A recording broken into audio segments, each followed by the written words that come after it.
கர்த்தருடைய சமூகத்தில் நாம் வரும்பொழுது சந்தோஷமாக நாம் காணப்பட வேண்டும். கர்த்தர் நல்லவர், அவர் கிருபை என்றும் உள்ளது. எல்லாரும் ஒரு நிமிடம் ஒரு கண்களை மூடி ஆண்டவருடைய சமூகத்துக்கு நேராக நாம் திருப்பலாம். ஹல்லேலூயா. ஸ்தோத்திரம், ஸ்தோத்திரம், ஸ்தோத்திரம், ஸ்தோத்திரம், ஸ்தோத்திரம், ஸ்தோத்திரம், ஸ்தோத்திரம். நான் நடந்து வந்த பாதைகள் கரடு மேடுகள், நான் கடந்து வந்த பாதைகள் முட்கள் வேலிகள், நான் நடந்து வந்த பாதைகள் கரடு மேடுகள், நான் கடந்து வந்த பாதைகள் முட்கள் வேலிகள். எல்லாம் சேர்ந்து நடத்தி வந்தீங்க இயேசுவே, நடத்தி வந்தீங்க, நடத்தி வந்தீங்க இயேசுவே, நடத்தி வந்தீங்க, தாங்கி கொண்டீங்க, கரத்தில் ஏந்தி கொண்டீங்க, தாங்கி கொண்டீங்க, கரத்தில் ஏந்தி கொண்டீங்க. நான் கடந்து வந்த பாதைகள் கரடு மேடுகள், நான் நடந்து வந்த பாதைகள் முட்கள் வேலிகள். என் சுயபலத்தாலோடு பார்த்தனோட முடியல, என் மனபலத்தால் நடக்க பார்த்தேன் நடக்க முடியல, என் சுயபலத்தாலோடு பார்த்தேன் ஓட முடியல, என் மனபலத்தால் நடக்க பார்த்தேன் நடக்க முடியல, என் சொல் பலத்தால் சாதிக்க பார்த்தேன் ஒன்று முடியல, என் கால் பலத்தால் கடக்க பார்த்தேன் கடக்க முடியல. எல்லாம் சேர்ந்து நடத்தி வந்தீங்க இயேசுவே, நடத்தி வந்தீங்க, நடத்தி வந்தீங்க இயேசுவே, நடத்தி வந்தீங்க, தாங்கி கொண்டீங்க, கரத்தில் ஏந்தி கொண்டீங்க, தாங்கி கொண்டீங்க, கரத்தில் ஏந்தி கொண்டீங்க. ஹல்லேலூயா. ஸ்தோத்திரம், ஸ்தோத்திரம், ஸ்தோத்திரம் தகப்பனே. அப்பா, அந்த அருமையான காலை வேளைக்காக நன்றி செலுத்துகிறோம். அப்பா, அந்த அருமையான ஓய்வு நாளைகளுக்காக தந்தீரே கொடான ஒரு ஸ்தோத்திரங்களை ஏறெடுக்கிறோம் தகப்பனே. அப்பா, இந்த நாளில தகப்பனே நீங்க முன் குறித்துள்ள வார்த்தைகளை அப்பா நீங்க பேசும்படிக்காக தகப்பனே நாங்கள் வேண்டிக் கொள்கிறோம். பேசுகிற வார்த்தைகள் ஒவ்வொன்றும் தகப்பனே ஜீவனோடு கூட அப்பா இந்த ஜனங்கள் மத்தியில கிரியை செய்யும்படிக்காக கேட்கிறோம் தகப்பனே. அப்பா, பேசுகிற என்னை நீங்க ஆண்டவரை பொறுப்பெடுத்துக் கொள்ளுங்க. மாம்சத்தின் வார்த்தைகளோ என்னுடைய வாயிலிருந்து வராத வண்ணம் தகப்பனே பரிசுத்த ஆவியானவரே நீங்களே என்னை மறைத்து வெளிப்படும்படிக்காக நாங்கள் வேண்டிக் கொள்கிறோம். உம்முடைய பிரசன்னம் இந்த திருச்சபை மூடி கொண்டிருக்கிறதுக்காக கோடான கோடி ஸ்தோத்திரங்களை ஏறெடுக்கிறோம் தகப்பனே. எல்லா ஜனங்களும் எந்தெந்த ஏக்கத்தோடு எந்தெந்த மன பாரத்தோடு வந்திருக்கிறார்களோ இயேசுவின் நாமத்தினால தகப்பனே அவர்கள் வேண்டிக் கொள்வதற்கும் நினைப்பதற்கும் அதிகமான காரியங்களை நீங்க செய்ய போகிற தயவுக்காக கோடான கோடி ஸ்தோத்திரங்களை ஏறெடுக்கிறோம் தகப்பனே. இந்த ஆண்டவரின் மெசேஜ் வேலை முழுவதுமாக நீங்க பொறுப்பெடுத்துக் கொள்ளும்படிக்காக வேண்டிக் கொள்வோம் தகப்பனே. பிரச்சனையோடு வந்தவங்க எல்லாரும் தகப்பனே இந்த பிரச்சனை நீங்கிட்டு நான் விசுவாசிக்கிறேன் இயேசு அற்புதம் செய்வார் என்று ஒரு நம்பிக்கையோடு வீடு திரும்ப உங்களுடைய சமூகமாக பயன்படுத்தும்படிக்காக நாங்கள் கேட்கிறோம். நீங்க ஆண்டவரை பெருப்படுத்திக் கொள்ளுங்க, ஆசீர்வதிங்க. அனைத்தையும் உங்களுடைய பாதப்படி சமர்ப்பிக்கிறோம். இயேசுவின் நாமத்தில் கேட்கிறோம் எங்கள் ஜீவனுள்ள பிதாவே. ஆமென்.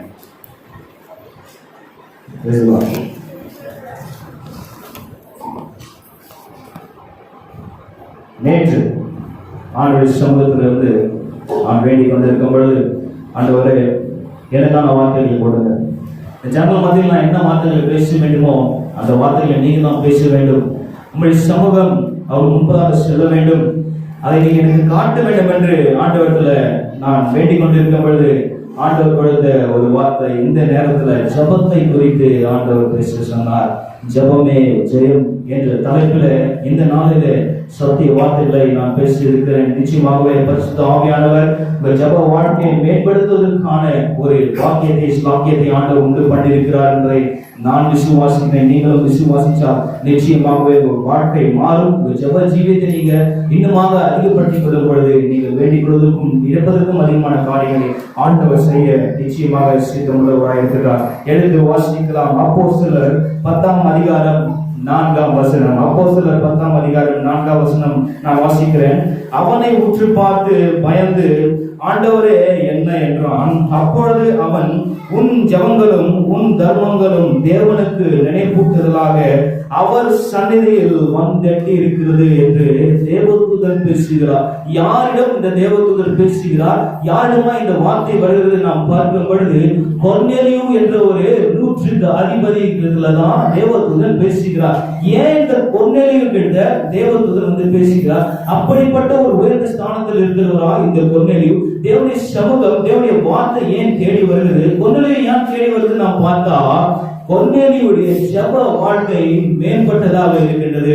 அவர் தன்னுடைய ஜெப ஜீவியத்தில கர்த்தரோடு கூட ஒரு ஐக்கியத்தை, நெருக்கத்தை அவர் உண்டு பண்ணி கொண்டிருந்தார் நாம் பார்க்கிறோம். நாம கூட கர்த்தரோடு கூட ஒரு ஐக்கியத்தை உண்டு பண்ணா நம்முடைய ஜெப ஜீவியத்தை நாம மேம்படுத்தும் பொழுது ஆண்டவர் தேவ தூதனை நமக்கு என்று அனுப்புவார். தூதர்கள் மூலமாக ஆண்டவர் உங்களுக்கு நற்செய்தியை அறிவிப்பார். இந்த நேரத்தில் கொர்நேலியுவுக்கு என்ன ஒரு நற்செய்தி வந்ததுன்னு பார்த்தா, நீ 2 அல்லது 3 பேரை நீ வந்து எங்க அனுப்பணும்?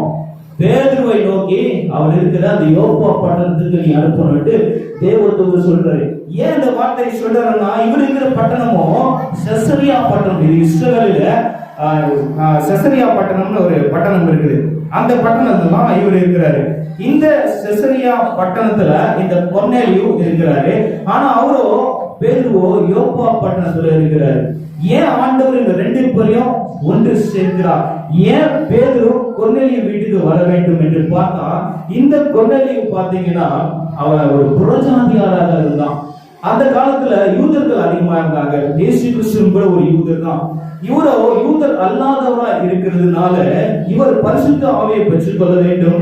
கிறிஸ்துவை இவர் நேசிக்கிறார், இவர் ஜெபிக்கிறார் என்ற காரியம் ஆண்டவருக்கு உணர்த்தப்பட்ட போது தேவதூதனை அனுப்பி பேசுகிறார். அது மாத்திரமல்ல, இவர் விசுவாசத்தை திடப்படுத்த வேண்டும் என்றுதான் பேதுருவை அழைத்து கொண்டு வரார். இப்ப பேதுரு வராரு, உடனே ஆள் அனுப்புறாரு.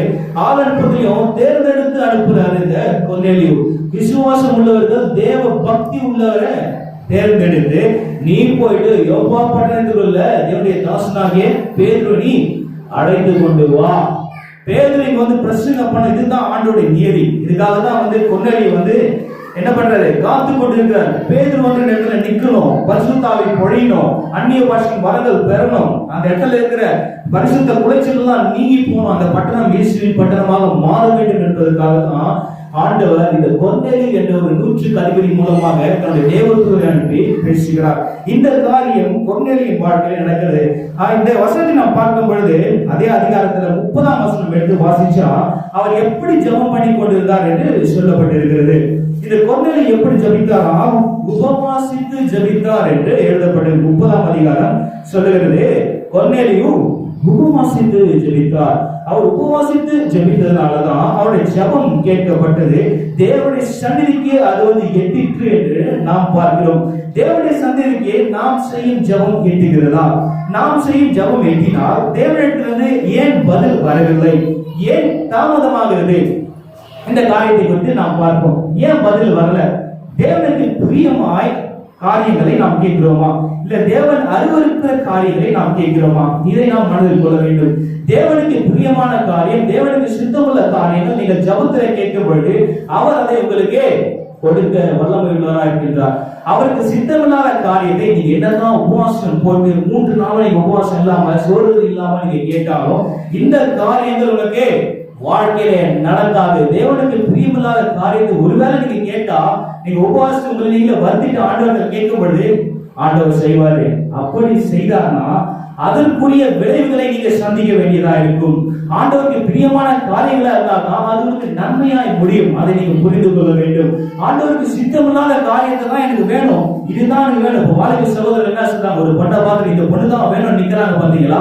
அந்த இடத்துல ஆண்டவருடைய சமூகம் இல்லாம போயிடுது, ஆண்டவருடைய வார்த்தை, ஆண்டவர் நீதி அதுவா இல்லாம போகுது. அதனால அவங்க வாழ்க்கையே சீரழிந்து போகிறது. இப்படிதான் பல விதமான சூழ்நிலைகள் நாம் என்ன நினைச்சுக்கிறோம், இதுதான் நமக்கு நல்லது, இதுதான் நமக்கு நன்மையை கொடுக்கும், இதுதான் நம்ம பண்றதுதான் ரைட் நாம தீர்மானிக்க போதுதான் நாம தவறுகிறோம். பல நேரத்தில் ஆண்டவர் சொல்றோம், என்ன சொல்றோம், ஆண்டோடைய சித்தமா இது, அதனால்தான் நான் செய்யறேன்னு சொல்றோம். நிச்சயமாகவே ஆண்டோடைய சித்தம் என்ன என்பதை நீங்கள் உணர்ந்து பார்க்க வேண்டிய ஜெபத்துல தனித்திருந்தால் தான் ஆண்டவர் உங்களோடு பேசுவார். நீங்க அப்பொழுதுதான் பரிசுத்த ஆவியை பெற்றுக் கொள்ள முடியும். அப்பொழுதுதான் நீங்க எழுப்பி பிரவாசிக்க முடியும். இந்த உபவாச ஜெபம் உங்களுக்கு மிகவும் அவசியம். எத்தனை பேர் உபவாசம் செய்து ஜெபிக்கிறீங்கன்னா, முதல் மாதத்துல நான் கேட்டேன், எத்தனை பேர் உபவாசம் செய்து ஜெபிக்கிறீங்கன்னா ஒருத்தரும் கை தூக்கல. ஆனா இப்பொழுது நீங்க புரிந்து வைத்துக் கொள்ளுங்கள், நீங்க உபவாசித்து ஜெபிக்க வேண்டும். ஒரு வாரத்துல உங்களால் முடிந்தவரை அட்லீஸ்ட் ஒரு வேலையாவது உபவாசம் இருக்க முடியுதா? காலை நேரத்திலேயோ மத்தியான நேரத்திலோ இரவு நேரத்திலேயோ உங்களால் உபவாசம் இருக்க முடியுதா? ஏன் உபவாசித்து ஜெபிக்க வேண்டும்? உங்களால கூடாத காரியத்தை ஆண்டவர் செய்ய வேண்டும் என்றால் நீங்கள் உபவாசித்து ஜெபிக்க வேண்டும். நீங்கள் காரியங்களை பெற்றுக்கொள்ள வேண்டும் என்றால் நீங்கள் உபவாசித்து ஜெபிக்க வேண்டும். நாம உபவாசிக்காம ஜெபிக்காம 4 மணிக்கு எழுந்து ஆண்டவர் சன்னிதியில் நிற்காம நீங்க என்னதான் போராடினாலும் சில காரியங்கள் உங்க வாழ்க்கையில நடக்காது. இந்த 100க்கு அதிபதியாக கொர்நேலியுவை ஆண்டவர் நேசிக்கிறார். இவர் ஜெபிக்கிற ஒரு பிள்ளையா இருந்தா, இடைவிடாமல் ஜெபிக்கிற ஒரு தேவ பிள்ளையா இருந்தார் இந்த 100க்கு அதிபதியாகிய கொர்நேலியு. இதனால்தான் அந்த செசரியா பட்டணம் முழுவதுமாக ஆசீர்வதிக்கப்பட்டது, பரிசுத்த ஆவியின் பொழிதலை பெற்றுக்கொள்ளப்பட்டது. பாருங்க, இவர் என்ன பண்றாரு, இந்த கொர்நேலியு பேதுருவை கூட்டிட்டு ஒரு ஆளுநர் வீடு. அந்த நேரத்துல தன்னுடைய வீட்டில் உள்ள சொந்த பந்தங்கள், மற்ற ஃப்ரெண்ட்ஸ், ரிலேட்டிவ், அக்கம் பக்கம் உள்ளவங்க எல்லாரையும் கூட்டியே தன்னுடைய வீட்டில வைத்துக் கொண்டு தேவதாசனாகிய பேதுரு வருவாரு, ஒரு நற்செய்தியை கொடுப்பாரு. நிச்சயமாக பரிசுத்த ஆவியின் வல்லமைகளை இவர்கள் பெற்றுக்கொள்ள போறாங்கன்னு அவங்களோடு கூட காத்து கொண்டிருக்கிறாங்க. காத்து கொண்டிருக்கிறவர்களுக்கு நிச்சயமாகவே ஒரு பெரிய காரியத்தை ஆண்டவர் செய்கிறார். முதலாவது நாம பார்த்தா யார் இந்த கொர்நேலியு என்பதை அறிந்து கொள்ளலாம். அப்போஸ்தலர் 10ஆம் அதிகாரம் 1 மற்றும் 2ஆம் வசனத்தை நாம் பார்க்கும் பொழுது இந்த கொர்நேலியு யார் என்று சொல்லப்பட்டு இத்தாலியா பட்டாளம் எனப்பட்ட பட்டாளத்தில் 100க்கு அதிபதியாகிய கொர்நேலியு என்னும் பெயர் கொண்ட ஒரு மனுஷன் செசரியா பட்டணத்தில் இருந்தான். எங்க இருந்தாங்க? செசரியா பட்டணத்துல இருந்தாங்க. அங்க நிறைய புறஜாதியார்கள் தான் இருந்தாங்க. யூதர்கள் நிறைய பேர் இல்ல. யூதர்கள் ஆண்டவர் பின்பற்றுவாங்க, ஆனா கிறிஸ்துவ விசுவாசிக்க மாட்டாங்க. ஆனாலும் இவர்கள் புறஜாதியா இருந்ததுனால புறஜாதியார் மத்தியில தேவனுடைய வார்த்தைகள், தேவனுடைய காரியங்கள், தேவனுடைய வல்லமைகள் பெருகெடுத்து ஓட வேண்டும், அற்புதங்கள் அடையாளம் நடக்க வேண்டும், எல்லாரும் அந்நிய பாஷை வரங்களை பெற்றுக்கொள்ள வேண்டும் என்று இந்த கொர்நேலியுவை தேடி ஆண்டவருடைய வார்த்தை வருகிறது. பேதுரு வருகிறார். இந்த செசரியா பட்டணத்துல பேதுரு, அவன் எப்படிப்பட்டவன் என்று பார்த்தா தேவ பக்தி உள்ளவன். முதலாவது பாயிண்ட், கொர்நேலியு எப்படிப்பட்டவங்க? தேவ பக்தி உள்ளவன், தேவனோடு கூட ஐக்கியப்பட்டுள்ளவன், தேவன் மேல் பிரியமாயிருக்கிறவன், இரவும் பகலும் தேவனுக்காக காத்திருக்கிற ஒரு மனுஷன் தான் இந்த கொர்நேலியு. நெக்ஸ்ட் பாயிண்ட் சொல்றது, தன் வீட்டார் அனைவரோடும் கூட, நல்லா கவனிங்க, தன் வீட்டார் அனைவரோடும் கூட தேவனுக்கு பயந்தவனுமாய் இருக்கிறான். தேவனுக்கு பயப்படுறான், கீழ்ப்படுகிறான், தேவனுடைய வார்த்தைக்கு நடுங்குகிறான். அதன்படி அவன் நடக்கிற இந்த மனுஷன் தான் யாரு? இந்த கொர்நேலியு. தன் வீட்டார் அனைவரோடும் கூட ஜெபிக்கிற ஒரு பழக்கம் உள்ளவன் இந்த கொர்நேலியு. குடும்ப ஜெபம் இருக்கிறது அவங்களுக்கு. எத்தனை பேர் குடும்ப ஜெபம் பண்றீங்க? இரவு 8 மணி ஆனா ஆண்டவருடைய சமூகத்துல நான் ஒரு அரை மணி நேரமாவது தனித்திருந்து குடும்ப ஜெபம் பண்ணி பாட்டு பாடி ஜெபம் பண்ணிட்டு அப்புறமா தான் சாப்பாட்டுல கை வைக்கிறேன்னு எத்தனை பேர் சொல்லுவீங்க? நிச்சயமாக நீங்க பாக்கியவான்கள், நிச்சயமாக பாக்கியவான்கள். ஜெபம் இல்லாத வீடு கூரையிடலாம் வீட்டுக்கு சமமா இருக்கிறது. உங்க வீட்டுல கூரை இருக்கிறதா இல்லையா என்பதை நீங்க தான் முடிவு பண்ணணும். நீங்க ஜெபிக்கும் பொழுது பரிசுத்த ஆவியானவரின் வல்லமைகள் உங்க வீட்டை மூடிக்கொள்ளும்.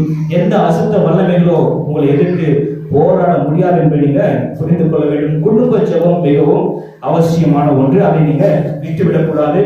இன்கேஸ் நீங்க அதை பண்ணலைன்னா இந்த நாள் முதல் கொண்டு இதை பண்ண நீங்கள் தீர்மானித்துக் கொள்ள வேண்டும். நெக்ஸ்ட் பாயிண்ட் பார்க்கும் பொழுது, அவன் ஜனங்களுக்கு மிகுந்த தர்மங்களை செய்து வந்தவன். ஜனங்கள் மத்தியில் அவன் என்ன பண்ணாங்க? தான தர்மங்களை செய்து வந்தான். பல பேர் இந்த காலகட்டத்தில் பாருங்க, இந்த மாதிரி காலகட்டத்துல தான் என்ன பண்ணுவாங்க? வாரி வாரி வழங்குவாங்க. இல்ல வரப்போகுது அடுத்த மாசம் எல்லாம் வாரி வழங்குவாங்க. மற்ற நேரத்துல யாரு எங்க இருப்பாங்கன்னு தெரியாது. இது மனுஷனுடைய குணம். உண்மையாகவே ஆண்டவர்களை ஆசீர்வதித்து இருந்தால், உங்களுக்கு பெருக்கம் இருந்திருந்தால், உங்களுக்கு கொடுக்க திராணி இருந்தால் நீ கொடுன்னு தான் வேதவசனம் சொல்லுகிறது. உங்களுக்கு திராணி இருந்தும் நீ கொடுக்கலன்னா அது சாபத்தை வருவிக்கும். நீ கொடுக்கணும். கொடுங்கள், அப்போது உங்களுக்கு கொடுக்கப்படும். உள்ளவனவனும் நீங்க கண்டிப்பா நீங்க செஞ்சீங்கன்னா ஆண்டவர் இரட்டத்தனையாக ஆண்டவர் செய்வார். இவன் எப்படிப்பட்ட மனுஷன்? தான தர்மங்களை செய்து வந்த ஒரு மனுஷனா இருந்தான் இந்த கொர்நேலியு. எப்பொழுதும் தேவனை நோக்கி ஜெபித்துக் கொண்டிருக்கிற ஒரு மனுஷன் இந்த கொர்நேலியு. எப்பொழுதும் நான் பாருங்க, நேரம் கிடைக்கும் பொழுதெல்லாம் என்ன பண்ணிருப்பாரு கொர்நேலியு? ஜபித்து கொண்டே இருந்திருப்பாரு. அவருடைய வாழ்க்கை முறை பாருங்க எப்படி இருக்குது. நம்முடைய வாழ்க்கை முறை எப்படியாக இருக்கிறது? நமக்கு நேரம் கிடைக்கும் போது டிவி சுவிட்ச் ஆன் பண்ணி எந்த டெலிசீரி பொழுது யார் எங்க எடுத்துட்டு இருக்கிறாங்க இதை நோக்கி நாம் ஓடிக்கொண்டு இருக்கிறோம். ஆனால் கொர்நேலியுவோ அந்த புறஜாதியாரின் மத்தியிலே இருந்து கொண்டு, அவனும் ஒரு புறஜாதியா இருந்து கொண்டு தேவனுடைய வார்த்தைக்காக ஜெபித்து கொண்டிருந்த ஒரு புனிதமான ஒரு மனுஷன் தான் இந்த கொர்நேலியு. தேவனுடைய வார்த்தை இந்த கொர்நேலியுவுக்கு வந்ததின் காரணமும் இதுதான். அவருடைய ஜெப ஜீவியம் மேலோங்கி இருந்தது. உங்களுடைய ஜெப ஜீவியம் மேலோங்கி இருந்தால், நீங்க ஜெபத்துல தரித்திருந்தால், நிச்சயமாகவே ஆண்டவருடைய பரிபூர்ண ஆசீர்வாதத்தை உங்களால் பெற்றுக்கொள்ள முடியும். அப்போஸ்தலர் 10ஆம் அதிகாரம் 5ஆம் வசனம், அதே அப்போஸ்தலர் 10:5 பார்க்கும் பொழுது அப்பதான் சொல்றாரு, இப்பொழுது நீ யோப்பா பட்டணத்துக்கு மனுஷரை அனுப்பி பேதுரு என்னும் மறுபேர் கொண்ட சீமோனை இங்கு அழைத்து கொண்டு வா. இதுதான் அந்த தேவதூதர் சொல்றாரு, நீ மனுஷரை அனுப்பு, சீமோன் பேதுரு எங்க இருக்கிறாரு? யோப்பா பட்டணத்தில் இருக்கிறாரு, அவரை கூட்டி கொண்டு வா. கொர்நேலியு அதுக்குள்ள என்ன பண்ணிட்டாரு? வீட்டுல சொந்த பந்தங்கள் எல்லாம் கூட்டி வைத்து, அக்கம் பக்கத்துல எல்லாம் கூட்டி வைத்து அங்க ஜெபத்தோடு கூட காத்திருக்கிறார்கள். அப்போஸ்தலர் 10:24 சொல்லப்பட்டிருக்கிறது, கொர்நேலியு தன் உறவு முறையார் அனைவரையும் தன்னுடைய விசேஷித்த சிநேகிதர் அனைவரையும் கூட வரவழைத்து அவர்களுக்காக காத்திருந்தான். தேவ வசனத்துக்காக, ஆசீர்வாதத்துக்காக, பரிசுத்த ஆவியின் பொழிதலுக்காக என்ன பண்றாங்க? காத்திருக்கிறார். எத்தனை பேர் காத்திருந்து ஜெபம் பண்றீங்க? காத்திருந்து ஜெபிப்பதினால் கழுகு போல நீங்க பலன் அடைவீர்கள். பலன் நமக்கு இல்ல, பரிசுத்த ஆவியின் பலன் இல்லைன்னா நீங்க முழங்காலம் முடங்கல. நீங்க தரிசித்து நடவாமல் விசுவாசித்து நடக்க வேண்டும் என்று வேத வசனம் சொல்லுகிறது. நீங்க ஜெபித்தாதான் உங்களுக்குள்ள விசுவாசம் வரும். நீங்க ஜெபிக்கலனா உங்களுக்குள்ள விசுவாசம் காணப்படாது. ஆகவே நீங்கள் ஜெபிக்கிறவர்களாக மாற வேண்டும். காத்திருந்து ஜெபிக்க வேண்டும். ஆண்டவரே, நீங்க எனக்கு இந்த காரியத்தை பேசுங்கன்னு நீங்க கேட்டீங்கன்னா, நிச்சயமாக நீங்க ஜெபித்து விட்டு பைபிளை திறந்து ஒரு வசனத்தை வாசிச்சீங்கன்னா உங்களுக்கு ஏத்த வசனம் வந்து நிற்கும். எத்தனை பேர் விசுவாசிக்கிறீங்க? ஜெபித்துட்டு எந்த கஷ்டமா இருக்கட்டும், கவலைனா இருக்கட்டும், பைபிளை ஓபன் பண்ணி பாருங்க, உங்களுக்கு ஏத்த ஆறுதல் ஆண்டவர் கொடுப்பார். இதுதான் சொல்லியிருக்கிறது, அவர் ஆலோசனை கர்த்தர், அவர் வல்லமை உள்ள தேவன். உங்களுக்கு கரெக்டான நேரத்துல சரியான ஆலோசனை மனுஷனால கொடுக்க முடியாது. மனுஷன் கொடுக்கிற ஆலோசனை தவறா போயிடும். ஆண்டவர் ஆலோசனை கொடுத்தா பர்ஃபெக்டா இருக்கும். 100 மடங்கு அது உங்களுக்கு ஆசீர்வாதத்தை கொண்டு வரும். இதுல நீங்க நிச்சயத்தோடு இருக்க வேண்டும். காத்திருந்து ஜெபிக்க வேண்டும். பேதுரு வராருங்க, கொர்நேலியு அன்னைக்கு பேதுரு வராரு. பேதுரு என்ன பண்றாங்க? உபதேசம் பண்ண ஆரம்பிக்கிறார். அவர் ஒரு பிரசங்கம் பண்றாரு. அப்போஸ்தலர் 10:44 46 வரைக்கும் நாம் பார்க்கும் பொழுது இந்த வார்த்தைகளை பேதுரு பேசிக் கொண்டிருக்க படிங்க, வசனத்தை கேட்டவர்கள் யாவர் மேலும் பரிசுத்த ஆவியானவர் இறங்கினார். பாருங்க, காத்திருந்து ஜெபித்தாங்க. இரவும் பகலும் இந்த கொர்நேலியு இந்த மனுஷன் ஜெபித்து கொண்டே இருந்தான். ஜெபிச்சு ஜெபிச்சு ஜெபிச்சு ஆண்டவர் ஜெபத்தை கேட்டு தேவனுடைய தாசனை அனுப்பினாரு. தேவனுடைய தாசன் வந்து பிரசங்கித்து அவர் ஜெபிக்கும்படி என்ன நடக்குது? பரிசுத்த ஆவியின் பொழிதல், ஒரு பெந்தகோஸ்தே அனுபவம் அந்த நாளில இறங்கிட்டு அந்த வீடு முற்றிலுமாக என்ன பண்ணிச்சு? பரிசுத்த ஆவியின் வல்லமைகள் மூடிக்கொண்டது. இது மாத்திரமல்ல, என்ன நடக்குது பாருங்க, அவர் பல பாஷைகளை அவர்கள் பேசினார்கள். பல பாஷைகளை பேசி தேவனை புகழ்ந்தார்கள் என்று வேதத்துல அடுத்த வசனத்துல எழுதப்பட்டிருக்கிறது. அந்நிய பாஷைகளை பேசினார்கள். அந்நிய பாஷைகளை பேசக்கூடிய வரங்களும் தாளந்துகளும் அந்த வீட்டில் உள்ள ஜனங்களுக்கு அருளப்பட்டது. நீங்க காத்திருந்து ஜெபிச்சாதான் உங்களுக்கு வரங்களும் தாளந்துகளும் அருளப்படுமே தவிர, நீங்க ஒரு குட்டி ஜெபம் 2 நிமிஷம் ஜெபம். இப்போ உள்ள பிரசங்கியார்கள் நிறைய பேர் சொல்றாங்க, இன்டர்நெட்ல பார்க்கும்போது அநேக பிரசங்கமார்கள் வந்துட்டாங்க. என்ன சொல்றாங்க? ஒருத்தர் சொன்னாங்க, 2 நிமிஷம் நீங்க பிரசங்கம் பண்ண, ஒரு 2 நிமிஷம் ஜெபிச்சா போதும், 2 நிமிஷம் முட்டி போட்டு நீங்க செவிச்சா போதும், அந்த காரியம் நடக்கும்னு சொல்றாங்க. தவறான உபதேசங்களுக்கு நீங்கள் செவிசாய்க்க கூடாது. அநேகர் வந்து நம்மளை கடைசி காலத்துல வஞ்சிப்பார்கள் என்று வேதம் திட்டும் தெளிவுமாக எழுதப்பட்டிருக்கிறது. நீங்க முழங்காலம் முடக்கினா தான் உங்களுக்கு அதற்கேற்ற பதில் வரும். வேலை செய்யணும், 8 மணி நேரம் வேலை செய்யணும், 10 மணி நேரம் வேலை செய்கிறோம் இல்ல, ஏன் செய்கிறோம்? நமக்கு பலன் வரும், நமக்கு சம்பளம் வரும் நினைச்சுதான் வேலை செய்யணும். ஆகவே நீங்க ஆண்டவர்கிட்ட பேசாம, ஆண்டவர்கிட்ட தெளிவுபட்டாம 8 மணி நேரம் வேலை செய்கிற நீங்க ஆண்டவருக்கு என்று அரை மணி நேரம் கூட ஒதுக்கலன்னா ஆண்டவருடைய காரியங்கள் உங்க வாழ்க்கையில எப்படி வெளிப்படும்? ஆண்டவர் சொல்லலால, நீங்க நன்றி கெட்டவர்களாக இருக்கின்றீர்கள், நன்மையை மாத்திரம் என்னிடத்தில் பெற்றுக்கொண்டு நான் தீமையை கொடுக்கும் பொழுது நீங்க என்ன பண்றீங்க? என்னை உதாசீனப்படுத்தி போறீங்கன்னு ஒருவேளை நியாய தீர்ப்பு நாளில ஆண்டவர் எடுத்து வந்து கேட்டா நீங்க என்ன செய்வீங்க? அதனால நீங்க காத்திருந்து ஜெபிக்க வேண்டும். காத்திருந்து ஜெபிப்பதனால அதோட பலன்கள் என்ன கிடைக்கிறது? பரிசுத்த ஆவியின் பொழிதல் காணப்படுகிறது. நீங்கள் பரிசுத்த ஆவியை பெற்றுக்கொள்ள முடியும். நெக்ஸ்ட் பார்க்கும் பொழுது அந்த இடத்துல எல்லாரும் அந்நிய பாஷைகளை பேசினார்கள். பரிசுத்த ஆவியை பெற்றுக்கொண்டு அந்நிய பாஷைகள் பேசினார்கள். பேதுருவோட கூட வந்திருந்த விருத்த சேதனம் உள்ள விசுவாசிகள் கேட்கும் பொழுது பரிசுத்த ஆவியின் வரம் புறஜாதிகள் மேலும் பொழிந்தள்ளப்பட்டதை குறித்து பிரமித்தார்கள். அங்க இருந்தவங்க யாரு? புறஜாதியார்கள். இப்போ பேதுரு வராரு, பேதுரு வந்து ஜெபிச்சாரு, பிரசங்கம் பண்ணிறாரு. ஜெபிக்கும் பொழுது பரிசுத்த ஆவி எல்லார் மேல அருளப்பட்டது. நாட் only கிறிஸ்டியன்ஸ், எல்லார் மேலும் பரிசுத்த ஆவி அருளப்பட்டது. புறஜாதியார் மேலும் அருளப்பட்டது. நீங்க காத்திருந்து விசுவாசத்தோடு ஆண்டோட சண்டையில இருந்து நீங்க கேட்டீங்கன்னா நிச்சயமாகவே பரிசுத்த ஆவியின் வரங்களை உங்களால் பெற்றுக்கொள்ள முடியும். பரிசுத்த ஆவியின் பொழிதல் கொர்நேலியும் வீட்டில மூடிக்கொண்டது. அசுத்தமான வீடு இருக்கலாம், இதுக்கு முன்னாடி அசுத்தமான காரியங்களை அவன் வீட்டுல செய்துட்டு இருக்கலாம். ஆனால் பாருங்க, இப்பொழுதோ பரிசுத்த ஆவியின் நிறைவு அந்த வீட்டிலே காணப்பட்டு, அது மாத்திரமல்ல அடுத்த வசனத்தை நீங்க பார்க்கும் பொழுது பேதுரு என்ன பண்றாரு? அந்த வீட்டுல எல்லாரும் கூப்பிட்டு என்ன பண்றாருங்க? ஞான ஸ்நானம் கொடுக்கிறாரு. தண்ணியில மூழ்கி ஞான ஸ்நானம் கொடுக்கிறாரு. எல்லாரும் பரிசுத்த ஆவியை பெற்றுக் கொண்டார்கள். கொர்நேலியு என்ற தேவ மனிதரின் ஜெபத்தின் மூலமாக செசரியா பட்டணத்துல பரிசுத்த ஆவியின் பொழிதல் காணப்பட்டது. இந்த செசரியா திருச்சபையில ஒருத்தர் ஜெபிச்சீங்கன்னா பரிசுத்த ஆவியானவர் கிரியை செய்ய முடியும். நம்முடைய உபதேசர் மாத்திரம் ஜெபிச்சா போதாது, நீங்களும் ஜெபிக்க வேண்டும். நாங்க பிரசங்கித்தால் மாத்திரம் போதாது, நீங்களும் விசுவாசிக்க வேண்டும். உங்க ஜெப நேரத்தை நீங்க அதிகப்படுத்திக் கொள்ள வேண்டும்.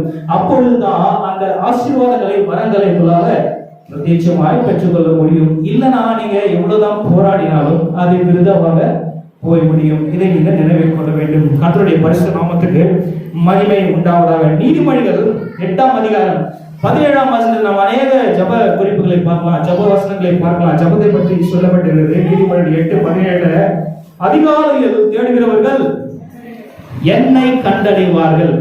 அதிகாலையில ஜெபிக்கணும். அதிகாலை ஜெபம் மிகவும் முக்கியம். இவங்களால 4 மணிக்கு எழுந்து ஜெபிக்க முடியலன்னா 5 மணிக்கு எழுந்து ஜெபிங்க. 5 மணிக்கும் முடியலன்னா 5:30 மணிக்காவது எழுந்து ஜெபிங்க. நீங்க 6 மணிக்கு ஜெபிச்சீங்கன்னா அந்த ஜெபம் எஃபெக்டா இருக்காது. ஏன்னா அதிகாலை நேரம்ன்றது என்ன நேரங்க? 3 மணின்னு சொல்லலாமா? 3ல இருந்து 4 மணி. 4 மணிக்குள்ள எழுந்து நீங்க முழங்கால் படிட்டு ஆண்டவர் ஸ்தோத்திரம் செய்து துதித்து ஆவில நிறைஞ்சீங்கன்னா இன்னைக்கு எழுதி வச்சுங்க. உங்க குடும்பத்துல கட்டியிருக்கும் கட்டுகள் எல்லாம் ஓடி போகும். உங்களை நோக்கி ஆசீர்வாதங்கள் வரும். ஆசீர்வாதங்கள் தாமதமாய் வரலாம், ஆனா அது பூரணமா இருக்கும். அவர் செய்கிற காரியங்கள் மகிமையா உங்களுக்கு இருக்கும். ஆண்டவருக்காக நீ ஓடினா, ஆண்டவருக்காக நீ ஜெபிச்சா, ஆண்டவருடைய சமூகத்துல நின்று கண்ணினால் நிறைந்தா அது மகிமையை தனி. நீங்க தான் செய்து பாருங்க, ஜெபத்தை செய்து பாருங்க. ஒரு 1/2 மணி நேரம் செய்து பாருங்க. 5 மணி 1 மணி நேரம் வரைக்கும் செய்து பாருங்க. 4 to 5 வரைக்கும் செய்து பாருங்க. 1000 ஸ்தோத்திர வழிகளை நீங்க படித்து பாருங்க. ஆண்டவர் நிச்சயமாகவே உங்களுக்கு ஆசீர்வாதங்களையும் உங்களுக்கு பெருக்கத்தையும் ஆண்டவர் கொடுக்க வல்லமை உள்ளவராக இருக்கிறார். நீங்க ஜெபிச்சாதான் உங்களுடைய வாழ்க்கை ஜெயமா இருக்கும். நீங்க ஜெபிக்கலனா உங்களால ஜெயம் எடுக்க முடியாது. சத்துரு வருவான். சத்துரு உட்புறுதலும் சத்துரு குடியேறுதலும் ஒருத்தருடைய வீட்டுல இருக்கக்கூடாது என்று வேத வசனம் சொல்லுகிறது. நீங்க சத்துருக்கு இடம் கொடுக்கிறீங்கன்னா உங்க வீட்டுல ஜெபம் இல்லை. நீங்க ஜபிக்கிற பிள்ளையா இருந்தா சத்துருக்கு அந்த வீட்டுல வேலை இல்லை. நீங்க ஜெபிச்சு சோர்ந்து போனாலும் சரி, ஜெபத்தை விட்டுறாதீங்க. நீங்க ஜெபிக்க உங்களுக்கு அக்கௌண்ட் அங்க மேல எழுதிட்டே இருப்பான் ஆண்டவர். இந்த பையன், இந்த மகள் ஜெபிக்கிறா, இந்த மகன் ஜெபிக்கிறா. முழங்கால்களை பாருங்க, எத்தனை பேருடைய முழங்கால்கள் கருத்து போயிருக்கிறது. எடுத்து பாருங்க, நீங்க வீட்டுல போய் பாருங்க. முழங்கால்கள் கருத்து போயிருக்கணும். காலையில இருந்து ஜெபிக்கிறவங்க, எல்லா நேரத்தையும் ஜெபிக்கிறவங்க, அவருடைய முழங்கால்களை பார்த்தா எப்படி இருக்கும்? கருத்து போய். நிறைய பேர் சொல்றாங்க, தேவதாசர்கள் எல்லாம் பரலோகத்துக்கு போனா நியாயத்திற்கு நாள்ல ஆண்டவர் பாப்பான். எத்தனை பேர் முழங்கால்கள் கருக்கப்பட்டு இருக்கிறது, கருப்பா இருக்கிறது. அப்போ நம்ம முழங்கால் எப்படி இருக்கும் பாருங்க, அப்படியே வெண்மையா அசுவேன் என்று இல்ல, அந்த மாதிரி இருக்கும். அப்ப நம்ம கைவிடப்பட்டு போவோம். அழைக்கப்பட்டவர்கள் அநேகர், தெரிந்து கொள்ளப்பட்டவர்களோ ஒரு சிலர். அந்த ஒரு சில கூட்டமாக நாம் மாறதான் ஆண்டவர் உங்களோடு கூட இடைப்பட்டு பேசிக்கொண்டு இருக்கிறார். உங்க ஜப ஜீவியத்தை நீங்க இன்னுமாக அதிகரிக்க வேண்டும். அதிகாலை ஜபம் நம்முடைய வாழ்க்கை இல்லைன்னா நம்மளுக்கு பேஸ்மெண்டே கிடையாது. உங்களுக்கு பேஸ்மெண்ட் எல்லாம் ஒரு அடித்தளம் இல்லைன்னா ஒரு வீடு எப்படி நிற்கும்? அடித்தளமே இல்லைன்னா வீடு நிற்காதுங்க. அது இடிச்சு ஒரு நாளைக்கு விழுந்து போயிடும். அந்த வீட்டுக்கு என்ன இருக்காது? ஸ்ட்ரென்த்தே இருக்காது. நிச்சயமா விழுந்து போயிடும். நீங்களும் கூட ஆண்டவருடைய சமூகத்துல நீங்க தியானிக்கலன்னா, நீங்க ஜெபிக்கலன்னா, உங்களுடைய வாழ்க்கை ஒரு நாள் இடிஞ்சு விழுந்து போயிடும். நீங்க புலம்பினாலும் சரி, நீங்கள் அழுதாலும் சரி, உங்களை காப்பாற்ற ஒருவராலும் கூடாமல் போய்விடும். ஆகவே அதிகாலை ஜெபம் முக்கியமானது. இதனை நினைவில் கொள்ள வேண்டும். கர்த்தருடைய பரிசுத்த நாமத்துக்கு மகிமை உண்டாவதாக. மார்க் 1ஆம் அதிகாரம் 35ஆம் வசனத்துல பார்க்கும்போது இயேசு கிறிஸ்து நமக்கு ஒரு முன்மாதிரியை வைத்து போயிருக்கிறார். அல்லேலூயா. இயேசு கிறிஸ்து தான் நாம பின்பற்றணும். அவன் இயேசு கிறிஸ்து என்ன செய்கிறார் பாருங்க. மார்க் 1ஆம் அதிகாரம் 35ஆம் வசனத்துல இயேசு அதிகாலையில் ஜெபிச்சார்.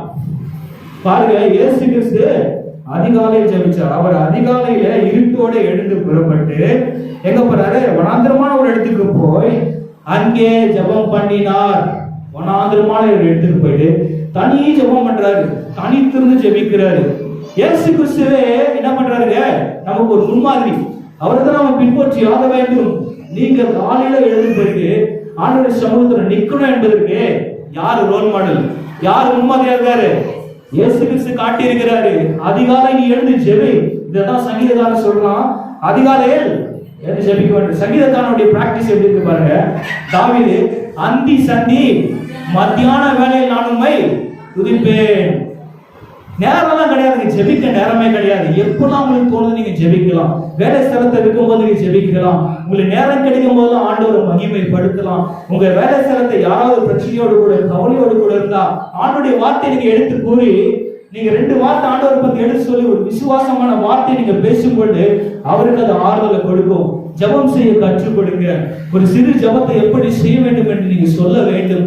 இப்படியாக நீங்க வாழ்க்கை நடத்துனீங்கன்னா நீங்க நெக்ஸ்ட் லெவலுக்கு போயிடுவீங்க. இந்த லெவல்ல நீங்க இருக்க மாட்டீங்க. உலக பிரகாரமான ஆசீர்வாதங்களையும் ஆண்டவர் கொடுப்பாரு. ஆவிக்குரிய ஆசீர்வாதங்களும் உங்க ஜெபத்தினால நீங்க பெற்றுக்கொள்ள முடியும். ஜெபக்குறைவு இருந்தால் இந்த ஜெபங்களை நீங்கள் இப்பொழுதே நேரத்தை அதிகப்படுத்திக் கொள்வதற்காக கேட்டுக்கொள்கிறேன். கர்த்தர் நிச்சயமாக உங்களோடு கூட இடைப்படுவார். இயேசு கிறிஸ்துவை போல நமக்கு ஒரு முன்மாதிரியை காட்டியது போல நீங்கள் அதிகாலையே இருட்டோடு கூட எழுந்து நீங்கள் ஜெபிக்க வேண்டும். மத்தேயு 14ஆம் அதிகாரம் 23ஆம் வசனத்துல பார்க்கும்போது சாயங்கால ஜெபத்தை குறித்து சொல்லப்பட்டிருக்கிறது. அவர் ஜனங்களை அனுப்பிவிட்ட பின்பு தனித்து ஜெபம் பண்ண ஒரு மலையின் மேல் ஏறி சாயங்காலமான பொழுது அங்கே தனிமையா இருந்தார். ஆண்டவர் சாயங்கால வேளையில அவர் தனித்திருந்து ஜெபிக்கிறார். ஏன் தனித்திருந்து ஜெபிக்கிறார்னா, நீங்க தனியா ஜெபிக்கும் பொழுதுதான் உள்ளத்தின் ஆழத்தில் இருக்கிற எல்லாத்தையும் நீங்க கதறி ஆண்டவர்கிட்ட ஒப்புவிக்க முடியும். நீங்க ஃப்ரீயா ஆண்டவர்கிட்ட பேச முடியும். ஆண்டவர் உங்களோடு கூட இடைப்படுவாரு. நீங்க ஒருவேளை குடும்பத்துல முழுக்க ஒரு கூச்சல் இருக்கிற இடத்துல நீங்க ஜெபிச்சா ஆண்டவரால் உங்களோடு கூட இடைப்பட முடியாது. நீங்க தனி ஒரு அறைக்கு போயிட்டு ஒரு அரை மணி நேரம் முட்டி போட்டு ஆண்டவரோட கூட கதறுங்க. உங்க பிரச்சனைகள் எல்லாவற்றும் சமூகத்துல ஊற்றி விடுங்க. நிச்சயமாகவே ஆண்டவருடைய ஆசீர்வாதத்தை நீங்க பெற்றுக் கொள்வீங்க. தனி ஜெபம். ஆண்டவர் சொல்றாரு, ஆண்டவர் வனாந்திரமான இடத்துல போயிட்டு என்ன பண்ணாரு? தனித்திருந்து ஜெபம் பண்ணாரு. அதிகாலையில் ஜெபம் பண்ணாரு. இந்த இடத்துல சொல்லப்பட்டிருக்குது, சாயங்கால வேளையில இயேசுவானவர் தனித்திருந்து ஜெபம் பண்ணார். தனி ஜெபம், குடும்ப ஜெபம் மாத்திரமல்ல, தனி ஜெபமும் உங்களுக்கு நிச்சயமாக அவசியமான ஒன்றா இருக்கிறது. கர்த்தருடைய பரிசுத்த நாமத்துக்கு மகிமை உண்டாவதாக. லூக்கா 6ஆம் அதிகாரம் 12ஆம் வசனம் சொல்லுகிறது, இந்த இடத்துல ராமுழுதும் ஜெபத்தை குறித்து சொல்லப்படுது. இருவரும் பொழுதும் ஜெபித்தார்கள். பாருங்க, அந்நாட்களில் அவர் ஜெபம் பண்ணும்படி ஒரு மலையின் மேல் ஏறி ராமுழுதும் தேவனை நோக்கி, யாருங்க? ராமுழுதும் இரவு முழுதும் ஜெபம். நமக்கு நிறைய இடத்துல ஆன்லைன் பிரேயர் இல்ல முழு இரவு ஜெபம் நிறைய இடத்துல இல்ல. முன்னெல்லாம் நான் சின்ன குழந்தையா இருக்கும்போது, சின்ன வயசா இருக்கும்போது, 5 வயசா இருக்கும்போது முழு இரவு ஜெபம் நடக்கும். முழு இரவு ஜெபம் எப்படி நடக்கும்னா, 11 மணிக்கு ஆரம்பித்தாங்கன்னா 5 மணிக்கு தான் அது முடியும். நடுவில் ஒரு டீ மட்டும் கொடுப்பாங்க. இப்படியாக நம்முடைய முற்காலத்துல விசுவாச முறைகள் காணப்பட்டது. இப்பொழுது சில காரியங்கள்லாம் நமக்கு ஏத்த மாதிரி கம்ஃபர்டபுளா மாறிடுச்சு. மனுஷனுக்கு ஏத்த மாதிரி ரூல்ஸ் அண்ட் ரெகுலேஷன்ஸ் எல்லாம் நாம என்ன பண்ணிக்கிட்டோம்? மாத்திக்கிட்டோம். அதனால பரிசுத்த ஆவியின் வரங்களை நம்மளால பெற்றுக்கொள்ள முடியாம போயிருது. ராமுழுதும் ஜெபம் பண்ணாரு. இயேசு கிறிஸ்து தனித்திருந்து ராமுழும் ஜெபிக்கிறார், இடைவிடாமல் ஜெபிக்கிறார். ஏன் ஜெபிக்கிறாரு?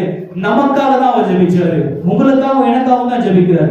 அவர் சிலுவையில தன்னை தானே தாழ்த்த வேண்டும், ஒப்பு கொடுக்க வேண்டும், அடிக்கப்பட வேண்டும் என்பதற்காக தான் அவர் என்ன பண்ணாரு? ஒரு ஒப்புவிப்பின் ஜெபமாக தான் இந்த ஜெபம் காணப்பட்டது. அவர் செய்த காரியங்கள் எல்லாம் எதுக்காக வந்தாரோ அது எல்லாவற்றையும் செய்து முடித்திட்டாரு. முடிந்தது என்று ஆண்டவர் என்ன சொல்லிட்டாரு? முடிச்சிட்டாரு. ஆண்டவர் ஆனா மறுபடியுமே ராஜாவாக மகிமையாய் மறுபடியும் வர போறாரு. அப்பொழுது நீங்களும் காண்பீங்க, நானும் காணுவேன், அவரை குத்தினவர்களும் அவரை காணுவார்கள் என்று வேதவசனம் குறிப்பாக சொல்லுகிறது. ஆகவே இரவு முழுவதும் ஜெபம், முதல்ல அதிகாலை ஜெபம், சாயங்கால ஜெபம், மத்தியான ஜெபம், இப்போ இரவு முழுவதும் நீங்க ஜெபிக்க வேண்டும். 1 தெசலோனிக்கேயர் 5ஆம் அதிகாரம் 17ஆம் வசனம் இதைத்தான் சொல்லுகிறது. நீங்கள் இடைவிடாமல் ஜெபம் பண்ணி கொண்டிருங்கள், இடைவிடாமல் ஜெபம் பண்ணி கொண்டிருங்க. ஒரு நாள் உங்களுக்கு லீவ் நாளா இருக்கா? வேலை ஸ்தலத்துல உங்களுக்கு வேலையிலிருந்து லீவ் விட்டுட்டாங்களா? உங்க நேரம் கிடைக்குதா? பரிசுத்தாவில நிறையுங்க, அந்நிய பாஷையில பேசுங்க, ஒரு அரை நாள் முழுக்க செலவிடுங்க, ஆண்டவர் ஸ்தோத்திரம் பண்ணிட்டே இருங்க. நிறைய சகோதரிகள் இருக்காங்க, அவங்க வாயில பார்த்தா வாயில அசைத்து கொண்டே இருக்கும், என்ன பண்ணுவாங்க? சோத்திரம் சோத்திரம் சோத்திரம் சொல்லி கொண்டே இருப்பாங்க. நீங்க சொல்ல சொல்ல ஆண்டவர் நாமத்தை மகிமைப்படுத்த நிச்சயமாகவே மலை போன்ற பிரச்சனைகள் எல்லாம் பனி போல ஆண்டவர் உங்களுக்கு செய்வார். நீங்க எதுவுமே பண்ணாம ஜெபிக்காம சனிக்கிழமைகளோ ஞாயிற்றுக்கிழமைகளோ திருச்சபைக்கு போயிடுவேன், இது மாத்திரம் போதும் என்று நீங்க நினைத்தீங்கன்னா உன்னை நீங்களே ஏமாற்றி கொண்டிருக்கிறீர்கள் என்பதை நீங்கள் புரிந்து கொள்ள வேண்டும். ஆகவே உங்கள் ஜெப நேரத்தை நீங்கள் அதிகப்படுத்திக் கொள்ள வேண்டும், இடைவிடாமல் நீங்கள் ஜெபம் பண்ணி கொண்டிருக்க வேண்டும். ஹல்லேலூயா, கர்த்தருடைய பரிசுத்த நாமத்துக்கு மகிமை உண்டாவதாக. எபேசியர் 6ஆம் அதிகாரம் 18ஆம் வசனம் சொல்லுகிறது, எந்த சமயத்திலும் நீங்க ஜெபிக்க வேண்டும். வசனம் சொல்லுது எல்லா சமயத்திலும், எந்த சமயத்திலும் நீங்க ஜெபிக்க வேண்டும். வசனம் சொல்லுது எந்த சமயத்திலும் சகலவிதமான வேண்டுதலோடும் விண்ணப்பத்தோடும் ஆவினால ஜெபம் பண்ணி அதன் பொருட்டு மிகுந்த உறுதியோடு கூட சகல பரிசுத்தவான்களுக்காகவும் பண்ணும் வேண்டுதலோடு விழித்துக் கொண்டிருங்கள் என்று வேதம் சொல்லுகிறது. எல்லா சமயத்திலும் நீங்க ஜெபிக்க வேண்டும். சூழ்நிலைகள் மாறலாம், பிரச்சனைகள் வரலாம், உங்க படகு முழுவது போல அப்படியே அசையலாம். நீங்க பயப்படலாம், ஐயோ என் வாழ்க்கை முடிஞ்சு போயிட்டு இனிமேல் நான் போறதுக்கு ஒரு பாதையே இல்லையே, ஆண்டவர் நீ ஏன் எப்படி விட்டு விட்டீங்கன்னு நீங்க கேட்கலாம். ஆண்டவர் சொல்றாரு, நீ ஜெபிச்சா ஜெயம் பெறுவ, நீ என்னை நோக்கி கூப்பிட்டால் நான் உனக்கு மறு உத்தரவு கொடுத்து அறியாத மெட்டாதமான பெரிய காரியங்கள் வாழ்க்கையில் நான் செய்வேன் என்று ஆண்டவர்களோடு கூட பேசிக் கொண்டிருக்கிறார். அதனால நீங்க என்ன பண்ண வேண்டும்? சமயம் கிடைக்க போது, சமயம் வாய்த்தாலும் வாய்க்காவிட்டாலும் நீங்க ஆண்டவருடைய வார்த்தைகளை சொல்ல வேண்டும். ஆண்டவருடைய ஜெபத்தை நீங்க ஏறெடுக்க வேண்டும், நீங்க ஜெபித்துக் கொண்டிருக்க வேண்டும். உங்க வாழ்க்கை ஜெப வாழ்க்கையை மாறிச்சுன்னா ஆண்டவருடைய பரிபூர்ண ஆசீர்வாதம் நீங்க பெற்றுக்கொள்ளலாம். திருப்பி சொல்லிட்டு இருக்கேன், ஆண்டவருடைய ஆசீர்வாதம் நீங்க பெற்றுக்கொள்ள வேண்டும் என்றால், உங்க குடும்பத்துல ஆசீர்வாதம் பெருக்கம் வர வேண்டும் என்றால், உங்க குடும்பத்துல பணத்தை எவன் சந்திக்கப்பட வேண்டும் என்றால், இன்றைக்கு நீங்க முழங்காலம் மடக்கினா நாளைக்கு அந்த ஆசீர்வாதத்தை நீங்க நிச்சயமாக பெற்றுக்கொள்ளுங்கள். நீங்க நிச்சயமாய் உங்க மனசுல வைத்துக் கொண்டிருக்க வேண்டும். இந்த காரியத்தை நீங்க மறந்தால் நீங்க ஜெபிக்கிற 2 நிமிட ஜெபத்தினால ஒன்றும் செய்ய முடியாது. ஆகவே பரிசுத்த ஆவியின் வரங்களை நீங்க பெற்றுக்கொண்டு எப்பொழுதுமே ஜெபித்துக் கொண்டிருக்கிற ஒரு பிள்ளையாக நீங்கள் மாற வேண்டும். எல்லா சமயத்திலும் நீங்க ஜெபித்துக் கொண்டிருக்க வேண்டும். நீங்கள் விழித்திருந்து ஜெபிக்க வேண்டும் என்று ஆண்டவர் சொல்லி, இதோ திருடனை போல வருகிறேன்னு சொன்னார். ஆண்டவர் வந்துட்டா உங்களுக்கு அந்த எக்கால சத்தம் கேட்குமா? நீங்க தூங்கிட்டு தான் எக்கால சத்தம் காதுல கேட்காது, நீங்கள் கைவிடப்படுவீர்களே. அந்த சோதனைக்காரன் வந்துடுவான், அந்த ஆட்சியில் உங்களால் வாழ முடியுமா? கொஞ்சம் யோசிச்சு பாருங்க. 4 மடங்கு இல்ல, 5 மடங்கு இல்ல, 100 மடங்கு மோசமான காரியங்கள் அந்த சோதனைக்காரன் கொண்டு வருவான், மோசமான பாடுகளை கொடுப்பான். நீங்க செத்து போனாதான், ஆண்டவருக்காக ரத்த சாட்சியா மறிச்சாதான் ஆண்டவர்கிட்ட நீங்க ஐக்கியப்பட்டு இருக்க முடியுமே தவிர இல்லைன்னா நீங்க கைவிடப்பட்டு போறீங்க. நீங்க ஜெபிச்சா ஜெயம் எடுப்பீங்க. நரகத்துக்கு நீங்க செஞ்சீங்கன்னா அந்த நரக வேதனை உங்களால் அனுபவிக்க முடியுமா? இதை கொஞ்சம் யோசிச்சு பார்க்க வேண்டும். வேதவசனம் சொல்லுகிறது, நரகம் எப்படி இருக்குமா? புழுக்களே படுக்கை, பூச்சிகளே அவனுக்கு போர்வை. புழுக்கள் தான் படுக்கை, பூச்சிகள் தான் அங்கே எப்படி இருக்குமா? புல் சாகாமலும் அக்னி அவியாமலும் இருக்கும். கொஞ்சம் யோசிச்சு பாருங்க. புழு, அந்த இருக்கிற புழு எப்படி இருக்குமா? சாகாது, அக்னி அவியாக இருக்கும். அப்படிப்பட்ட ஒரு நரக அக்கினி ஜுவாலையில் நீங்க விடப்பட்டா உங்க ஆத்துமா எப்படி இருக்கும்? அது நரக வேதனை அனுபவிக்க வேண்டியதுதான். அதனால் நீங்கள் விழித்திருந்து ஜெபிக்கிறவர்களாக இந்த நாளில் நீங்கள் மாற்றப்பட வேண்டும். கர்த்தருடைய பரிசுத்த நாமத்துக்கு மகிமை உண்டாவதாக. வெளிப்படுத்தல் 21ஆம் அதிகாரம் 7ஆம் வசனம் சொல்லுகிறது, ஜெயம் கொள்ளுகிறவன் எல்லாவற்றையும் சுதந்தரித்துக் கொள்ளுவான். நீங்க ஜெயம் எடுக்க வேண்டும். ஜெயம் எப்படி வரும்? ஜெபிச்சாதான் ஜெயம் பெற முடியும். ஜெயம் கொள்ளுகிறவனுக்கு தான் சகலமும் அருளப்படும், சகலமும் கொடுக்கப்படும். நீங்க ஜெபிக்கலன்னா, நீங்க ஜெபிக்கிற ஒரு ஜெப வீராங்கனையா, ஒரு ஜெபிக்கிற ஒரு மகளாக நீங்க மாறவில்லை என்றால் உங்களுக்கு ஆசீர்வாதங்கள் அருளப்படாது. நீங்க காத்துட்டே இருக்க வேண்டியதுதான். உங்க வாழ்க்கை அப்படியே போயிடும். புறஜாதியாரும் அப்படித்தானே வாழறாங்க, நாமும் அப்படியே வாழ்ந்துக்கலாமே. உலகத்தார் அப்படித்தானே செய்யறாங்க, நாமும் அப்படியே செய்துக்கலாமே. நீங்க இருந்தீங்கன்னா ஆண்டுடைய ஆசீர்வாதங்களை பெற்றுக்கொள்ள முடியாது. உங்களுடைய ஆத்துமா நரகத்துக்கு சென்றுவிடும். ஜெயம் கொள்ள வேண்டும் என்றால், அனைத்தையும் நீங்க சுதந்திரத்துக் கொள்ள வேண்டும் என்றால், பரலோகத்துக்கு செல்ல வேண்டும் என்றால் நீங்க ஜெபிக்க வேண்டும். ஜெபிச்சாதான் உங்களுக்கு ஜெயத்தை ஆண்டவர் கொடுக்க வல்லமையாக இருக்கிறார். ஹல்லேலூயா. அவருடைய பரிசுத்த நாமத்துக்கு மகிமை உண்டாவதாக. இப்போ ஜெபிக்கிறதுனால உள்ள பயன்கள் என்னென்ன, எந்தெந்த நேரத்துல ஜெபிக்கிறோம், இந்த காரியங்கள் குறித்து நாம் தியானித்தோம். இப்பொழுது ஜெபம் ஏன் கேட்கப்படவில்லை, நாம் எந்த விதமாய் ஜெபிக்கிறோம், ஏன் ஜெபத்துக்கு பதில் வரவில்லை, இந்த காரியங்களை நாம் தியானிப்போம். யாக்கோபு 4ஆம் அதிகாரம் 3ஆம் வசனத்தை எடுத்து வாசிச்சா, யாக்கோபு 4:3, நீங்கள் விண்ணப்பம் பண்ணியும் உங்கள் இச்சைகளை நிறைவேற்றும்படி செலவழிக்க வேண்டும் என்று தகாத விதமாய் விண்ணப்பம் பண்ணுகிறபடினால் பெற்றுக்கொள்ளாமல் இருக்கிறீர்கள். நல்லா பார்த்துங்க, இந்த வசனம் என்ன சொல்ல வருகிறது? நீங்கள் விண்ணப்பம் பண்ணியும், நீங்க ஜெபிச்சும் உங்கள் இச்சைகளை நிறைவேற்றும்படி நீங்க ஜெபிக்கிறீங்க. எனக்கு இந்த காரியம் வேணும், அந்த காரியம் வேணும், எனக்கு எனக்கு எனக்கு தனக்கு தனக்கு குடும்பத்துக்கு இதை குறித்தே தான் நம்ம ஜெபங்கள் இருக்கிறது தவிர, நாம பரிசுத்த ஆவியை பெற்றுக்கொள்ள வேண்டும், பரலோகத்துக்கு செல்ல வேண்டும், இந்த சுவிசேஷ வார்த்தைகள் மற்ற ஜனங்களுக்கு செல்ல வேண்டும், மற்றவர்களுக்காக நீங்க ஜெபிக்கிறவர்களாக மாற வேண்டும். அதை விட்டுட்டு உங்க இச்சைகளை, உங்களுடைய ஆசைகளை நிறைவேற்றுவதற்காக நீங்கள் ஜெபம் பண்ணா அந்த ஜெபத்துக்கு பதில் வராது. அது உங்களுக்கு நிச்சயமாக நடக்காது. அந்த காரியத்தையும் ஆண்டவர் வந்து கேட்க மாட்டேன்னு சொல்றாரு. உங்கள் சுய இச்சைகளை நிறைவேற்ற வேண்டும் என்று நீங்கள் ஜெபித்தால் அந்த ஜெபம் கேட்கப்படாது. நீங்கள் தகாத விதமாய் விண்ணப்பம் பண்ணுகிறீர்கள் என்று யாக்கோபு சொல்லுகிறார். ஆண்டவருக்கு சித்தம் இல்லை. நீங்க சித்தமில்லாத காரியத்தை, உலகத்தின் ஆசீர்வாதங்களை வேணும் வேணும்னு கேட்டுட்டு இருந்தா ஆண்டவர் கொடுத்துட்டே இருப்பாரா? கொஞ்சம் யோசிச்சு பாருங்க. பணக்காரனா இருப்பாங்க, என்ன இருக்கும் அவங்களுக்கு, இன்னும் பணக்காரனா மாறணும். நிறைய பேர் சாட்சி சொல்ல நான் கேட்டிருக்கிறேன். வேலை கிடைக்காதவங்க திடீர்னு வேலை கிடைத்து, அந்த வேலை கிடைச்சிச்சுன்னா நான் வந்து இதை செய்வோம் அதை செய்வோம், ஆண்டவருக்காக நான் எழுப்பிப்பேன் செய்வோம்னு சொன்னவங்கலாம், நான் இவ்வளவு கொடுப்போம் அவ்வளவு கொடுப்போம்னு சொன்னவங்கலாம் என்ன பண்ணாங்க? பின்மாற்றம் பண்ணிச்சாங்க. ஏன்னா காசு வர வர தேவைகள் என்ன ஆகுது? அதிகரித்து கொண்டே போகுது. நமக்கு எவ்வளவு பணம் வந்தாலும் அது பற்றாக்குறையாகவே இருக்கின்றது. ஆனா ஆண்டவரத்துல கொடுக்கிற ஒவ்வொரு பொருத்தனையும், ஒவ்வொரு வார்த்தையும் நீங்க ரொம்ப கேர்ஃபுல்லா நீங்க ஜெபிக்கணும். ஆண்டவரத்துல நீங்க ஒரு வார்த்தையை விட்டுட்டீங்கன்னா அதுல அப்படியே தரித்து நிற்கணும். நீங்க பின்மாற்றம் அடைஞ்சா நீங்க முதலில் பெற்ற ஆசீர்வாதத்தை காட்டிலும் பின்னாடி பெறும்போற அதிக கேடுபாடுகளை நீங்க அனுபவிக்க வேண்டியதா இருக்கும். அதனால் நீங்க ஜெபிக்கும் பொழுதே என்ன காரியத்தை நீங்க ஜெபிக்க வேண்டும் என்பதை நீங்க உறுதியாக இருக்க வேண்டும். உங்க விண்ணப்பம் தகாத விதமாக இருக்கக்கூடாது. ஆண்டவருக்கு பிரியமான காரியமாக, ஆண்டவருக்கு சித்தம் என்னவோ அதை நிறைவேற்றும் விதமாக நீங்கள் ஜெபிக்க வேண்டும். அப்படி நீங்க ஜெபிக்கலனா நீங்க கேட்கிற காரியம் உங்களுக்கு நடக்காது. கர்த்தருடைய பரிசுத்த நாமத்துக்கு மகிமை உண்டாவதாக. ஹல்லேலூயா. நீதிமொழிகள் 1ஆம் அதிகாரம் 28ஆம் வசனம் சொல்கிறது, அப்பொழுது அவர்கள் என்னை நோக்கி கூப்பிடுவார்கள், நான் மறு உத்தரவு அருள மாட்டேன்.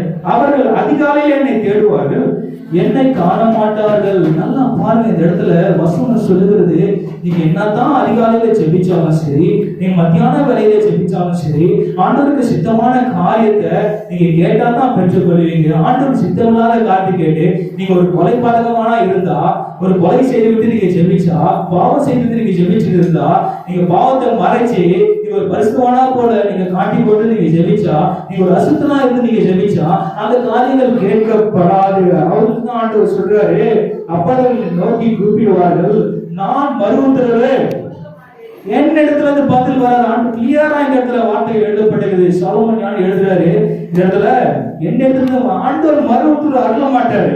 அவர்கள் அதிகாலையிலே எழுந்து அதை தேடுவார்கள். தாவீது கூப்பிட்டான். பத்சேபாள் இடத்துல பாவம் செய்து விட்டு ஒரு பிள்ளை பிறகுது. தாவீது கத்தலாம் ஆண்டவர் சொல்லிட்டாரு, இவன் அடிக்க போன செத்து போவான்ட்டு. தாவீது அழுகிறாரு, கத்தராரு, உபவாசிக்கிறாரு, தண்ணி கூட குடிக்கல. அப்படியே ஆண்டவர் சமுத்திரம் விழுந்து கிடக்கிறாரு. ஆண்டவர் என்ன வார்த்தை சொன்னாரோ அந்த வார்த்தை தான் நிறைவேற. நீ கத்தனாலும் சரி கதறினாலும் சரி, வாழ்கிற போது நீ எப்படி வாழ்க்கை நடத்துறியோ அதன் விதமாகத்தான் ஆண்டவருக்கு ஆசீர்வாதத்தை கொடுப்பார். ஆகவே நீங்க ஆண்டவருக்கு விருப்பமில்லாத காரியத்தை செய்துவிட்டு பரிசுத்தத்தை இழந்து போய் நீங்க எந்த காரியத்தை செய்தவாறு நடக்காது. உங்களுக்கு அது ஆசீர்வாதம் கொண்டு வர சாபத்தை தான் கொண்டு வருவோம். இதை நீங்க தெரிந்து கொள்ள வேண்டும். கர்த்தருடைய பரிசுத்த நாமத்துக்கு மகிமை உண்டாவதாக. உங்க ஜெபங்கள் ஏன் கேட்கப்படவில்லை? நாம் அசுத்தனா இருக்கு, பாவியா இருந்து நம் பாவத்தை அறிக்கையிடாம நம்ம மேல்வட்டமா ஜெபிச்சா நம்முடைய ஜெபங்கள் எப்பொழுதுமே கேட்கப்படாது. நீதிமொழிகள் 1ஆம் அதிகாரம் 29-30 நாம் பார்க்கும் பொழுது, அவர்கள் அறிவை வெறுத்தார்கள், கர்த்தருக்கு பயப்படுதலை தெரிந்து கொள்ளாமல் போனார்கள். அப்ப எப்படி இது வாழ்ந்து கொண்டு பாருங்க. தேவ அறிவு இல்லை, வேத வசனம் நமக்குள்ள இல்லை, தேவனை மறந்தாச்சு, தேவனுடைய வார்த்தையை மறந்தாச்சு, ஜெபிக்கிற ஒரு பழக்கம் இல்லை. இது எல்லாத்தையும் நாம விட்டு அப்படியே விலகி விட்டுருவோம். அதனால கர்த்தருக்கு பயப்படும் ஒரு பயம் இல்லை, கீழ்ப்படுதல் இல்லை. நாம் எப்படி வேணா இருந்துக்கலாம். யாரு பார்க்க போறாங்க? மனுஷனாலே ஏமாத்திடலாம். Don't be full.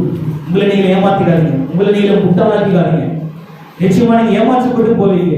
ஆண்டவருடைய சமூகத்துக்கு எல்லாமே வெளியரங்கமா இருக்கிறது. அவர் எல்லாத்தையும் கண்டு கொண்டு நீங்க மறைவான பாவம் செய்திருக்குன்னா அதை நீங்க நிச்சயமாக கணக்கு ஒப்புவித்தாக வேண்டும் என்பதை மறந்து விடக்கூடாது. கர்த்தருக்கு நீங்க பயப்பட வேண்டும், கீழ்ப்படிய வேண்டும். அப்பொழுதுதான் ஆண்டவர் ஆசீர்வாதம் உங்களால் பெற்றுக்கொள்ள முடியும். என் ஆலோசனையை அவர்கள் விரும்பவில்லை, என் கடிந்து கொள்வதை எல்லாம் அசட்டை பண்ணினார்கள். இப்பதான் கடிந்து கொண்டு யாராவது ஜெபிச்சா இந்த காரியத்தெல்லாம் நீங்க செய்யக்கூடாது, இப்படிதான் நீங்க இருக்கணும்னு சொன்னா அவருடைய பிரச்சனைகளை புரியுது. நிறைய பிரச்சனைகளை பார்த்துருவோம். இப்படிப்பட்டவங்க நீங்க கூட்டிட்டு வராது, சண்டை போட ஆரம்பிச்சிருக்காங்க. இப்படிப்பட்டவர்கள் தான் இருக்கிறாங்க. இந்த காலகட்டத்துல நல்ல காரியங்கள், ஆண்டவருடைய வார்த்தைகள் அது வெளிப்பட்டா அதை எப்படியாவது குறைத்து போட வேண்டும் என்று பிசாசான கட்சிகள் செய்வதை போல எவனை விழுங்கலாமா என்று வகை தேடி சுற்றி கொண்டிருக்கிறான். ஆகவே என் ஆலோசனையை நீங்கள் விரும்பவில்லை. கர்த்தர் கொடுக்கிற ஆலோசனை கேட்கணும். நான் முதலில் சொன்ன அவர் ஆலோசனை கர்த்தர், அவரிடத்துல தான் நீங்க ஆலோசனை, அவர் தான் கிரேட் கவுன்சிலர் சொல்லப்பட்டு இருக்குது. நீங்க அவர்கிட்ட ஆலோசனை கேட்டா அவர் கொடுக்கிற ஆலோசனை உங்களுக்கு வந்துச்சுன்னா உங்க வாழ்க்கை ஆசீர்வாதமாக இருக்கும், அது மகிமையை கொண்டு வரும். இதை நீங்க மறந்து விடவே கூடாது. ஆகவே நீங்க கடிந்து கொண்டு யாராவது பிரச்சனை பண்ணா அவங்க உபதேசம் பண்ணா அதை நீங்க கேளுங்க. கடிந்து போனாதான் அவங்க கலை தெரியலாம் என்ன பண்ணும், அதன்று போயிடும். நீங்க பரிசுத்தமா மாற ஒரு வழி உண்டாகும். கர்த்தருடைய பரிசுத்த நாமத்துக்கு மகிமை உண்டாவதாக. ஆண்டவருக்கு நீங்க பயப்பட வேண்டும், ஆண்டவருக்கு கீழ்ப்படிய வேண்டும், கடிந்து கொடுத்து நீங்கள் ஏற்றுக்கொள்ள வேண்டும், அவருடைய ஆலோசனைப்படி நீங்க நடக்க வேண்டும். நீதிமொழிகள் 28:9 சொல்கிறது. 28:9 வேதத்தை கேளாதபடி தன் செவியை விளக்குகளுடைய ஜெபமும் அருவருப்பானது. இங்க பிரசங்கம் பண்ணி கொண்டு இருக்கிறோம், தேவனுடைய வார்த்தை அருளப்பட்டிருக்குது. நீங்க பிசிக்கலா பிரசன்டா இருப்பீங்க, மென்டலா ஆப்சென்டா இருப்பீங்க. இப்ப சரீரம் மாத்திரம் தான் உங்களுக்கு இருக்கும், எண்ணங்கள் எல்லாம் வேற எங்கேயும் சிந்தி கொண்டிருக்கிறோம். இந்த வசனம் கிளியரா சொல்லுது. என்ன சொல்லுது? வேதத்தை கேளாதபடி தன் செவியை விளக்குடைய ஜெபம் அருவருப்புன்ற இந்த வார்த்தை பாருங்க எப்படி சொல்லிருக்கு. அருவருப்பானது, உன் ஜெபம் அருவருப்பானது. நீ என்னுடைய வார்த்தையை கேட்கல, என் வார்த்தை எத்தனை பேருக்கு பிரசங்கிச்சாங்க, நீ கேட்டியா? நீ குறிப்பிட்டு வைத்தியா? நீ அதன்படி நடக்கிறியா? அப்படி நடக்கலாம். நீ எப்படிப்பட்ட அருவருப்பான இப்படிப்பட்ட ஒரு வார்த்தை, இப்படிப்பட்ட ஒரு காரியத்தை ஆண்டவர்கள் நீங்க பெற்றுக்கொள்ள வேண்டுமா அல்லது ஜெபித்து நீங்க ஜெயம் எடுக்க வேண்டுமா என்று நீங்க தான் முடிவு செய்து கொள்ள வேண்டும். கர்த்தருடைய பரிசுத்தமானவருக்கு பரிசுத்த நாமத்துக்கு மகிமை உண்டாவதாக. இந்த அருவருப்பு யாரெல்லாம் அருவருப்பானவர்? வேத வசனத்தில் குறிப்பிடப்பட்டுள்ளது. யார் அருவருப்பானவர்கள்? உபாகமம் 18:10-12 வரைக்கும் நாம் வாசிச்சா கர்த்தருக்கு அருவருப்பானவர்கள் பற்றி கூறப்பட்டிருக்கிறது.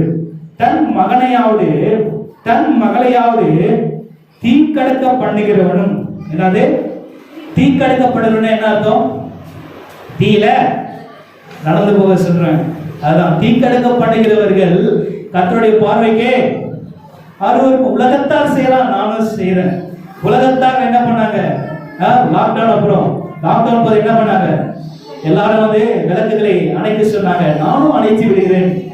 இப்படி நீங்க செய்திருந்தா கர்த்தர் சொல்றாரு, என்னுடைய பார்வைக்கு நீ அருவருப்பானவர். நீ தீக்கலக்க செய்யக்கூடாது, தீமிதித்து நடந்து போக நீ மகனையாவது பலவந்தப்படுத்தக்கூடாது. உலகத்தார் செய்யும் காரியத்தை நீ செய்யக்கூடாது. கர்த்தருக்கு அருவருப்பானது. அடுத்த காரியமாக குறி சொல்லுகிறவன்.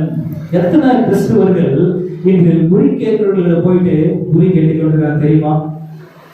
ரொம்ப மோசமான காரியம். கர்த்தர் அருவருக்கும் காரியம். குறி கேட்கிறாங்க. தன்னுடைய வாழ்க்கையை பற்றி அறிந்திருக்கிற கர்த்தரை விட்டு குறி கேட்கிறவர்கிட்ட போயிட்டு குறி கேட்டுக் கொண்டிருக்கிறாங்க. அவன் தான் வாய்க்கு வந்தபடி என்னத்தையும் சொல்லி அனுப்புறான். ஒரு பரிகாரம் செய்ய வேண்டும் என்று சொல்லி அனுப்புறான். கண்டது போனதையும் சொல்லி அனுப்புறான். இதனால அவன் வாழ்க்கை திசை மாறி செல்லுகிறது. மாய்மாலமாக அவருடைய வாழ்க்கையை சென்று விடுகிற மாயாஜால வித்தைக்கு அவர்கள் தன்னுடைய வாழ்க்கையை ஒப்புக் கொடுக்கிறார்கள். கர்த்தருடைய அன்பை இழந்து போகிறார்கள். குறி கேட்குதல் கர்த்தருக்கு அருவருப்பானது. நீங்க குறி கேட்டீங்கன்னா நீங்க சாபத்தை தான் பெற்றுக்கொள்வீங்க. கர்த்தருடைய ஆசீர்வாதத்தை உங்களால பெற்றுக்கொள்ள முடியாது. நெக்ஸ்ட், நாள் பார்க்கிறவர்கள். நல்லா பாருங்க, நாள் பார்க்கிறது. என்னடா அது? இந்த மாதிரி வார்த்தைகள் எல்லாம் ஆண்டவர் பேசுறாரு. நிச்சயமா ஆண்டவர் பேச சொல்லுகிறார். அந்த வார்த்தையை நான் பேசிக்கொண்டு இருக்கிறேன். எத்தனை பேர் சொல்லுங்க, மனசாட்சி தொட்டு சொல்லுங்க, நான் நாள் பார்க்கறது இல்லப்பா. நான் இப்ப சொல்றேன், நாள் பார்க்கறது இல்லை. சரி, அப்படி கூட வேண்டாம். இனிமேல் நான் நாள் பார்க்க மாட்டேன். ஆண்டவர் கொடுத்த எல்லா நாளும் நல்ல நாள் தாங்க. செவ்வாய்க்கிழமையாவது புதன்கிழமையாவது ஆண்டவர் கொடுத்த நாள் 7 நாள் கொடுத்தாங்க. 7 நாளும் உங்களுக்கு ஆசீர்வாதத்தை கொடுக்கிற நாள் தான். படைத்த தேவன் உண்மை உள்ளவர். அவர் உனக்கு சாபத்தை கொடுப்பார், ஆசீர்வாதத்தை கொடுப்பாரு. இந்த நாள் நல்ல நாள், இந்த நாள் கெட்ட நாள். இந்த நாள்ல தான் வீட்டுல விசேஷம் வைப்பேன், இந்த நாள்ல தான் கல்யாணத்தை வைப்பேன், இல்ல இந்த நேரம் நெக்ஸ்ட் நேரத்துல தான் வந்து நல்ல நேரத்துல தான் வந்து பண்ணுவேன். உலகத்தார் செய்யும் பிராக்டிஸ் நமக்கு வேண்டாம். நீங்க பரிசுத்த எழுந்து போவீங்க, உங்களுக்கு சாபம் வருதுன்னா எப்படி? நிறைய பேர் என்ன பண்ணுவீங்க? ஆளும் கலப்பீங்கல்ல, கலக்குறீங்களா? கலக்குறீங்களா? திலகம்லாம் எடுப்பீங்க. கல்யாணம் பண்ணி யாரா உள்ள வந்தா என்ன பண்ணுவாங்க? இந்த காரியத்தெல்லாம் செய்வாங்க. ஆண்டவருக்கு இந்த காரியம் எல்லாம் அருவருப்பானது என்று வேதத்துல கூறப்பட்டிருக்கிறது. நீ ஆண்டவருக்கு பிரியமல்லாத காரியத்தை செய்துவிட்டு ஆசீர்வாதத்தை நீ கேட்டால் உனக்கு எப்படி ஆசீர்வாதத்தை ஆண்டவர் கொடுக்க முடியும்? யோசிச்சு பார்க்க வேண்டும். நீங்க ஆண்டவருக்கு பிரியமில்லாத காரியம் செய்யக்கூடாது, நாள் பார்க்க கூடாது. அஞ்சனம் பார்க்கிறவர்கள். சவுல் என்ன பண்ணா, அஞ்சனம் பார்க்கிற ஸ்திரீனிடத்துல போயிட்டு சாமுவேலுடைய ஆவியை எழுப்பினான். இது ஆண்டவருக்கு பிரியமான காரியமா? பிரியம் இல்லை. சவுல் நினைச்சுக்கினா அவன் அந்த அஞ்சனமாகிற ஸ்திரீனிடத்துல வந்து பேசினது சாமுவேல். அது சாமுவேல் கிடையாது. சாமுவேல் போல பேசினது அசுத்தாவி. எல்லாம் எழுதி வச்சுங்க. அசுத்தாவி எல்லா விதமான மாயவதியும் செய்யும், எல்லா விதமான ஏமாத்தும். நீங்க அதை நம்பினீங்கன்னா உங்க காரியம் அவுட்டு. ஒரு பாஸ்டர் இருந்தாரு, ஒரு இடத்துக்கு போனார். ஒரு அடக்காரனை ஒரு ஸ்திரீ செஞ்சுட்டாங்க. அவர்களுக்கு ஒரே பிள்ளை. அந்த அடக்காரனை போயிட்டு முடிச்சுட்டு வந்தாரு. அடுத்து 1 வாரம் கழிச்சு பாஸ்டர் கிட்ட வந்து நிக்கிறாங்க எல்லாம். பாஸ்டர் அந்த பையன் வந்து நிக்கிறாரு. எங்க அம்மா மறுபடியும் வந்துட்டாங்க. எப்படியா வந்துட்டாங்க? அம்மா தான் அடக்காரெல்லாம் முடிச்சாச்சு, ஜெபித்து அடக்கம் பண்ணியாச்சு. அம்மா எப்படி வருவாங்க? இல்ல, பக்கத்து வீட்டுல இருக்கிற ஒரு ஆயா மேல அம்மா இறங்கிட்டாங்க. அம்மா வந்துட்டாங்க. எப்படி வர முடியும்? இல்ல, அம்மா போலவே பேசுறாங்க. அம்மா எப்படி எல்லாம் செய்தாங்களோ அதே போல அவங்க செய்யறாங்க. இவருக்கு சரி வா உடனே போலான்ட்டு வர, அதே போல போறாங்க. பாஸ்டர் போறாரு. அந்த அம்மா எப்படி இவங்களை உபசரிப்பாங்களோ, எப்படி இந்த பாஸ்டர் வரவேற்கிறாங்களோ அதே போல செய்யறாங்க அசுத்த ஆவி. அதே போல பேசுறாங்க, அதே காரியங்களை பேச வைக்குது. ஒண்ணும் இல்ல, கண்ணை மூடி பரிசுத்தாவிலே நிறைந்து கைகளை மேல வைத்து இப்பொழுது நீ பாதாளத்துக்கு இறங்கி போ, இயேசு நாமத்தினால இந்த கட்டளை கொடுத்தாங்க. அந்த அம்மா சுழண்டு கீழே விழுந்தாங்க. பரிசுத்த ஆவியை நீங்க பெற்றுக்கொள்ள வேண்டும். நீங்க அசுத்த ஆவியை பெற்றுக்கொண்டு இருந்தா அது ஏமாத்தும். அதுக்கு எல்லா ஏமாத்து வேலையும் தெரியும். நீங்க நினைத்து கொண்டிருக்கீங்க அம்மா தான் வந்துட்டாங்க, அப்பா தான் வந்துட்டீங்க. அது செத்து போனதே தாங்க. அவங்க மறுபடியும் வர முடியாது. பரிசுத்த ஆவியை நீங்க பெற்றுக்கொள்ள வேண்டும். அசுத்த ஆவியை நீங்க நம்பினீங்கன்னா அது உங்களை ஏமாத்தும். நிறைய பேர் போட்டோ வச்சுருப்பீங்க வீட்டுல, செத்தவங்களுடைய போட்டோ வச்சிருக்கீங்களா?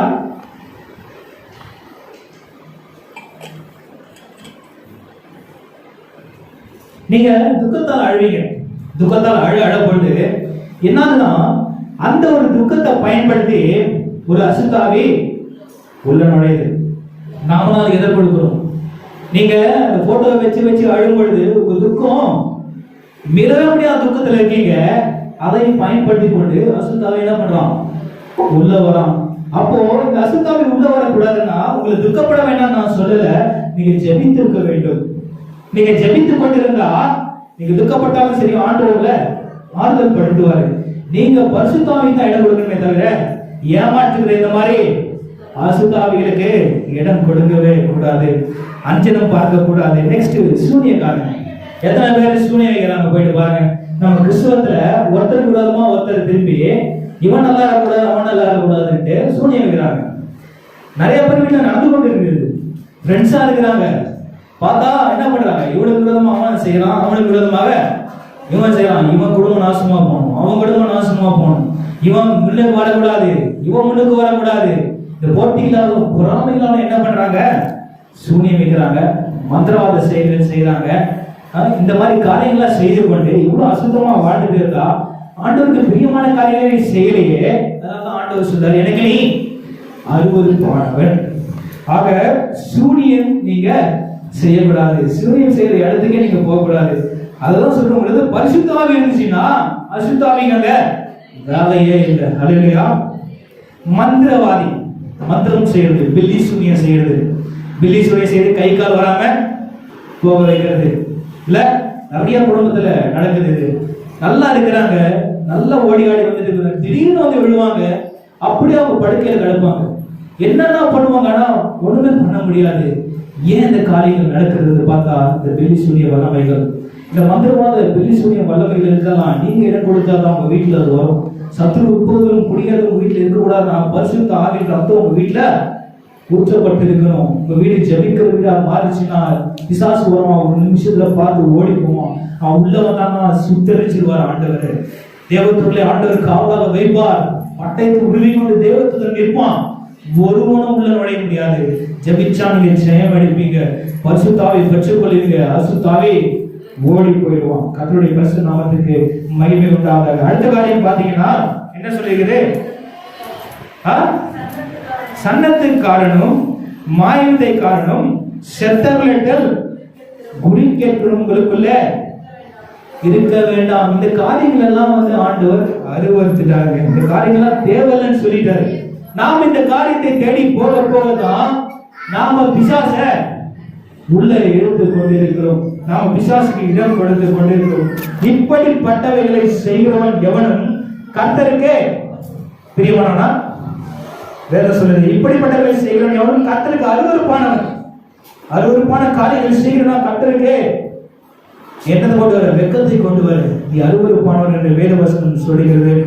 நிமித்தமும் தேவனாகிய கர்த்தர் அவர்களை உன் மின்னென்று துரத்தி விடுவார். இப்படிப்பட்ட காரியங்கள் செய்கிறவங்க கண்மாடி வந்தா நீங்கள் துரத்தி விடுங்க. யாராவது பிரச்சனை இருக்கும்போது இந்த மாதிரி காரியங்கள் செய்து உங்களுக்கு தூண்டினா அவருக்கு உறவை கட் பண்ணுங்க. பேச வேண்டாம். எனக்கு இயேசு இருக்கிறாரு, அவர் எனக்கு போதும், எனக்கு பிறந்த நாள் முதல் இருந்தாலும் வழிநடத்துக்கு அவர் இருக்கிறாருங்க, அவர்தான் விசுவாசிப்பதை நீங்க நம்பிக்கையோடு சொல்ல வேண்டும். அப்பொழுது நீங்க கர்த்தருடைய ஆசீர்வாதங்களை பரிபூர்ணமாக பெற்றுக்கொள்ளும். என் நாமத்தினாலே எதை கேட்டாலும் நான் அதை உங்களுக்கு செய்வேன் என்று ஆண்டவர் குறிப்பிடுகிறார். கடைசியாக ஒரு காரியத்தை மாத்திரம் சொல்லி இந்த வேலையை நான் முடிக்க இருக்கிறேன். ஒரு மந்திரவாத பெலிசியம் நிறைந்த ஒரு குடும்பத்துல ஒரு சகோதரர் இருந்தான். அவன் பார்க்கும்போது மிகவும் கர்த்தருக்கு பிரியமானவனாய் இருந்தான். அவன் குடும்பத்துல எல்லாருமே வந்து என்ன பண்ணுவாங்க, மந்திரவாத காரியங்கள் செய்வாங்க. ஆனா இவனுக்கு மட்டும் ஆண்டவரை குறித்த காரியங்கள் உள்ளத்துல அனலாய் எழுதி கொண்டிருந்தது. ஒரு சீக்ரெட் கிறிஸ்டியன், அதாவது யாருக்கும் தெரியாம ஒரு கிறிஸ்டியனாக வாழ்ந்து கொண்டிருந்தான், ஜெபம் பண்ணி கொண்டிருந்தான், வேதத்தை வாங்கி வைத்துக் கொண்டு யாருக்கும் தெரியாம ஒரு இடத்துல வைத்து அவன் படித்துக் கொண்டிருந்தான். இப்படிப்பட்ட காரியம் ஒரு நாள் அவர் தகப்பனாருக்கு தெரிய வந்தது. தகப்பனார் யாருன்னு பார்த்தீங்கன்னா ஒரு மந்திரவாதி. அவர் என்ன செய்தார், இவன் இப்படியே விட்டா நம்முடைய பேரை கெடுத்துடுவான், குடும்பத்துக்கு வெக்கத்தை கொண்டு வந்துடுவான், இவனை எப்படியாவது கொண்டு போயிட்டு சாமியாரா மாத்தணும்ட்டு ஒரு பூஜை ஏற்பாடு பண்றாங்க. அந்த இடத்துல எல்லாம் நிற்கிறாங்க, எல்லாம் மஞ்சள் புடவைகள் கட்டி நின்று கொண்டு இருக்கிறாங்க, எல்லாரும் நின்று அந்த இடத்துல பார்த்து கொண்டு இருக்கிறாங்க. இந்த இடத்துல ஒரு காரியம் நடக்குது. இவன் பரிசுத்த ஆவியினால நிறையப்பட்டவனா இருந்தான். ஆண்டவர்கிட்ட ஜெபிச்சு விட்டு என்ன இந்த மாதிரி கூட்டு போறாங்க, அதனால நீங்க தான் என்னோட கூட வரணும், நான் அல்ல நீங்க தான் அந்த இடத்துல பிரச்சனை ஆகணும்ட்டு ஜெபிச்சுட்டு போனோம். ஜெபிச்சுட்டு போன இடத்துல அந்த சந்நிதியில கொண்டு போய் நிறுத்துறாங்க. அந்த கோயில் இருக்குது, கோயிலுக்குள் போறாங்க. அங்க நின்று எல்லாம் ஒரே வாத்திய கருவிகள் வாசிச்சு கொண்டு இருக்கிறாங்க. எல்லாரும் ஆடிக்கொண்டிருக்காங்க, முடிய வச்சு போட்டு ஆடிக்கொண்டு ஒரே புலவை சத்தம், காது பிளக்கிற சத்தம் கேட்டுக்கொண்டு இருக்கிறது. இப்போ என்ன பண்றாங்க, அந்த தெய்வத்தை இவனுக்குள்ள புகுத்தணும், வரவழைக்கணும். அதுக்காக நடக்குது, அடித்து கொண்டே இருக்கிறாங்க, ஆடிக்கொண்டே இருக்குது. திடீரென்று எல்லாம் ஸ்டாப் ஆயிடுச்சு, எல்லாம் ஸ்டாப் ஆயிடுச்சு. அவங்க கத்துறாங்க, கத்த முடியல. இவர் மந்திரவாதி என்னடோ பண்றாரு, பண்ண முடியல. ஒன்னும் இவர் தீங்கு, எந்த தீங்கு சேதப்படுத்த முடியல. எல்லா காரியங்களும் நின்று போயிட்டு வெறும் அந்த சவுண்ட் பண்ணா மேல சவுண்ட் தான் கேட்டுக்கொண்டு இருந்தது, மற்றெல்லாம் நின்று போயிட்டு எல்லாம் ஆச்சரியப்பட்டு பாக்குறாங்க. என்ன ஆயிற்று? உடனே அந்த சகோதரன் கேட்கிறாரு, என் பையனுக்கு ஏன் இந்த ஒரு கடவுளை வர வைக்க முடியல, என்ன ஆச்சுன்னு கேட்கும்போது, இல்ல என்னாச்சுன்னு தெரியல எனக்கு. அந்த மதம் வந்து சொல்றான், என்னாச்சுன்னு தெரியல எனக்கு. சரி இன்னொரு நாள் பார்த்துக்கலாம், நீ கொண்டு போயிட்டு வந்த அந்த மதுரோதிக்கு ஒரே பயங்கர தலைவலி. ஏன் நான் கூப்பிட்டு இந்த தெய்வம் வரல, ஏன் வரவில்லை அப்படின்ட்டு இவங்கெல்லாம் கடந்து போன பிறகு மறுபடியும் அடிக்கிறாங்க. மறுபடியும் அது வந்து இறங்குது. இறங்கி அந்த அசுதாவை பேசுது, ஒரு ஸ்திரீ மேல இறங்கி பேசுது. நானும் வந்துட்டேன், நீ அடிச்சுக்கிற, நானும் அங்கதான் இருக்கிறேன், நான் மேற்கொண்டு வரலான்னு பாக்குறேன். அந்த இடத்துல பெரிய தேவதூதன் நின்று கொண்டு பட்டயத்தை எடுத்துக்கொண்டு நிற்கிறான்.